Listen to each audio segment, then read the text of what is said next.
thoughts are not your thoughts. Your mind is not your mind. Your body is not your body. Yourself is only a concept, that is, you don't really exist. All things are automatic. That is how an awakened being, an enlightened being will see. All things are automatic. He is just merely witnessing and experiencing, that's all. He does not identify. Fifth teaching. Let us take Deepak again as an example. He is unawakened, unenlightened. He is standing on some big road. Then goes a bus. Then he says, okay, that bus is a red bus or whatever bus is giving commentary. Then goes Miss World. And then he sees Miss World, and Miss World has gone away.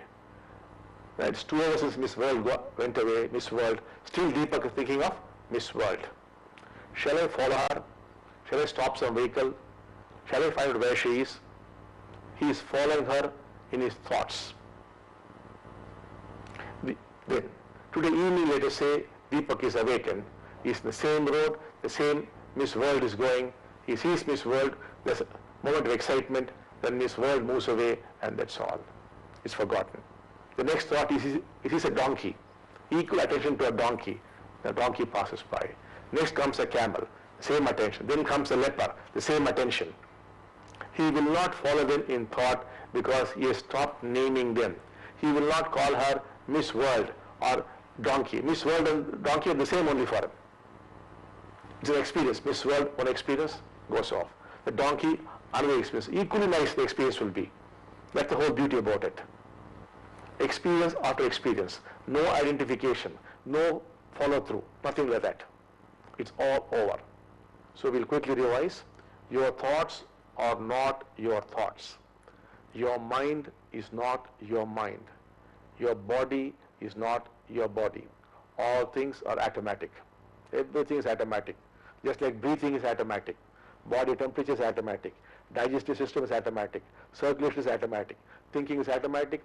Speech is automatic. Body actions are automatic. The same thing, except that you have an illusion. Yourself is a concept. That's the fourth teaching. That is, you don't exist there at all. The fifth is, all things are automatic. Now, the next thing is, you must have passion to become awakened. Do you have the passion to become awakened? How many of you want to become awakened? That's very good. Now, what you must realize is, all of you are in jail. That you must understand very clearly. And what is the jail called? The mind. You are in a jail called the mind. Why?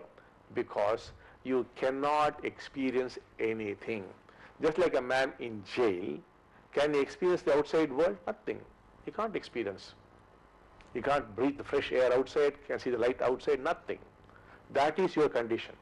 For example, you cannot experience a glass of water. No. You are thinking, no.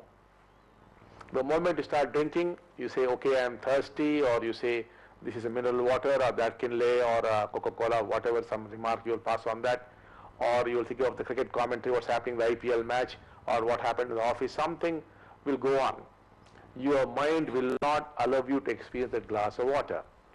Say your morning breakfast, your chapatis or whatever, your bread or whatever you eat, no, you're not enjoying it. You can't experience it because the mind will not allow you. You look at your wife's face, you can't experience your wife. All the images come rushing in. The thoughts come in, the mind comes in. She's already old. Not that she's old, because thoughts have come in, the freshness is gone, the experience is gone. You cannot experience your wife, you get soon bored, you start looking at other women or this or that, and vice versa, the same thing. You can't look at your own children, except through the mind. You can't see the beauty of your children, no. Everything is destroyed. When you go to the roads, such lovely people are going, people are so beautiful, trees, cars, nothing you can experience. The mind will not allow you. So, there's nothing you can actually experience. Because your mind, once upon a time you experienced when you were little children, you have lost it. Now it's gone. You are prisoners of the mind. And the mind, I told you, is nothing but the past. The mind is a flow of thought. Thought is of yesterday, it is memory. And memory is a death. It is no life. It is no living quality. Whereas life is something which is living. It is the presence. It is the present. Thought cannot touch it. Thought is measurement. It measures things. The presence or the present is immeasurable. It cannot be measured. Thought can nowhere go near it. And therefore you are missing out in your life. And that is what is living. And therefore you are dead people. I'm actually addressing dead people who think they are living. No, not at all. Maybe if you become awakened this evening, you are going to know what it is to live.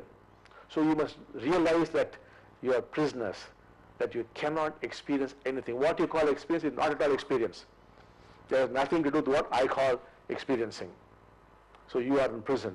And what is your life? It's a mediocre, meaningless, purposeless life. Artificial meaning, artificial purpose. The same mechanical life. Every day the same routine of getting up and all those things that you do in the morning, then the breakfast, maybe some slight changes to the breakfast, then going to office or university or this or that, some friends chatting, and then TV, cell phones, newspapers, the same rubbish goes on and on and on. And then finally some quarrel, some fight or some worrying about the past or the future, then trying to go to bed, not able to sleep, then nightmares, and then get up. Then you go get diabetes, your heart problems, your arthritis, all that thing which happens. And then finally you die like a cockroach. The same problems keep repeating, first for you, then for your children, grandchildren. You have to keep coping with it.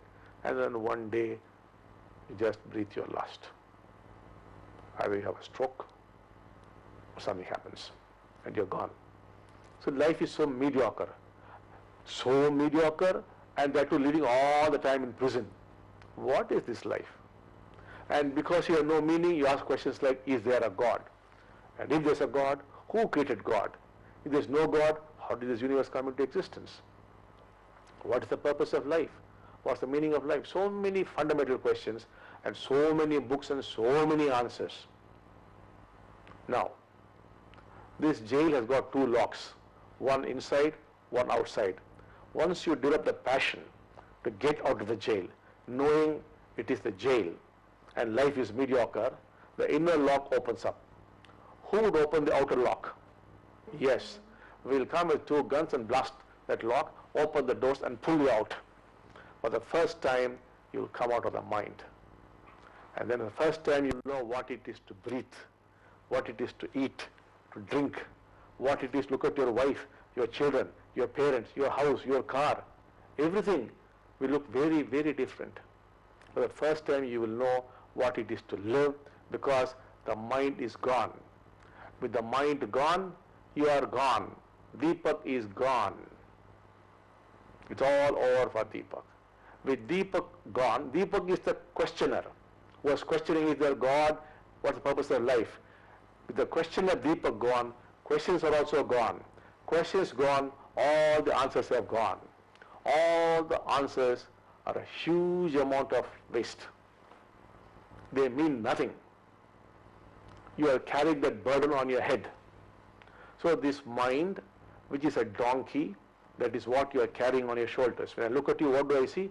See a huge donkey, a complex donkey, which you are carrying on your shoulders, and the donkey's big head is resting on your small head, and you're walking like that. How pitiable your condition is. And the greater pity is, you do not even know your condition is pitiable. That's your life. You're carrying the donkey. And so when you get awakened, you'll put down the donkey, and Deepak will jump onto the donkey. He will ride on the donkey. It's gone. For the first time, he will know what it is to live.